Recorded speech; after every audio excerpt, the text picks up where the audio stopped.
अब समुद्री रास्ते से इंडियन आर्मी के टैंक सीधे पाकिस्तान के कराची तक पहुंच जाएंगे। युद्ध की स्थिति में ये दुश्मन की सेना पर कहर बनकर टूट पड़ेंगे। इसमें T-90 देखकर पाकिस्तान के पसीने छूट गए हैं। ऑपरेशन सिंदूर के बाद से ही भारतीय सेनाओं में कई बड़े बदलाव हो रहे हैं। तीनों सेनाओं की एकीकृत कमान बनाने की कोशिशें भी तेज हो गई हैं। भविष्य के युद्धों में भारत की तीनों सेनाएं एक साथ एक दूसरे के संसाधनों का प्रयोग करते हुए लड़ेंगी। इसी क्रम में भारतीय सेनाओं के संयुक्त अभ्यास त्रिशूल के दौरान अपनी युद्धक तकनीक का प्रदर्शन किया गया। इसको देखकर पाकिस्तान की रूह कांप गई। गुजरात के माधोपुर समुद्र तट पर भारतीय सेना के टैंक पहली बार समुद्र के रास्ते सफलतापूर्वक उतारे गए। यहाँ से ये टैंक सीधे पाकिस्तान के कराची तक पहुँच सकते हैं।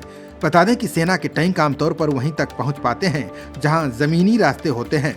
हल्के टैंकों को एयरलिफ्ट कर ऊंचे पहाड़ों में भी पहुंचाया जा सकता है।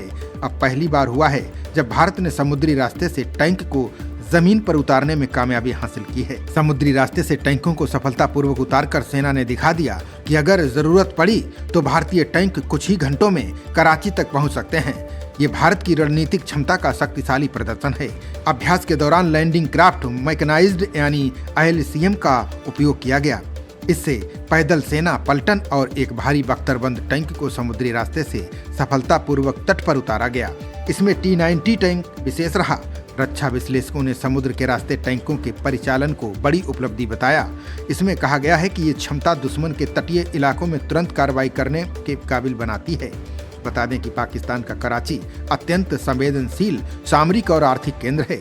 अगर इस शहर पर सीधा हमला किया जाएगा तो उसकी रीढ़ टूट जाएगी। युद्धाभ्यास त्रिशूल में भारतीय थल सेना, नौसेना और वायुसेना की संयुक्त ताकत का प्रदर्शन दुनिया ने देखा।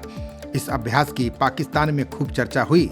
इस अभ्यास से भारत ने संदेश दिया कि अगर जरूरत पड़ी तो समुद्र भी भारतीय टैंकों के लिए बाधा नहीं बन पाएगा। बता दें कि ऑपरेशन सिंदूर के बाद ये सबसे बड़ा सैन्य अभ्यास था। गुजरात के पोरबंदर तट पर समाप्त हुए इस अभ्यास ने भारत की सैन्य एकजुटता, तकनीकी समन्वय और युद्धक क्षमताओं को नई ऊंचाई दी। शीर्ष सैन्य अधिकारियों ने इसे नई मिसाल बताया।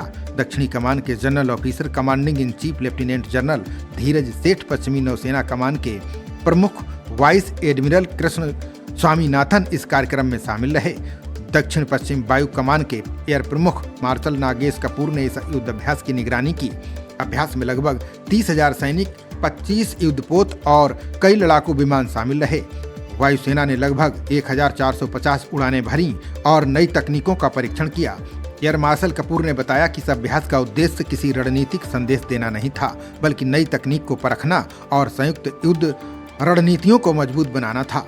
उन्होंने कहा कि इससे तीनों सेनाएं और ज्यादा सशक्त होकर लौट रही हैं। लेफ्टिनेंट जनरल सेठ के अनुसार त्रिशूल में स्वदेशी सैन्य उपकरणों का भी सफल परीक्षण किया गया। उन्होंने कहा कि इस अभ्यास में थल सेना की नई रुद्र ब्रिगेड को भी ऑपरेशनल वैलिडेशन मिला है। दक्षिणी कमान के जवान पिछले 3 महीने से इस अभ्यास की तैयारी में जुटे थे। वाइस एडमिरल स्वामीनाथन के अनुसार त्रिशूल में विमान वाहक पोत INS विक्रांत भी शामिल था। नौसेना ने करियर बैटल ग्रुप के साथ जटिल समुद्री युद्ध अभ्यास किए और अपनी उभयचर क्षमताओं का प्रदर्शन किया। खबरों का सिलसिला जारी रहेगा। देखते रहिए जनप्रवाद। नमस्कार।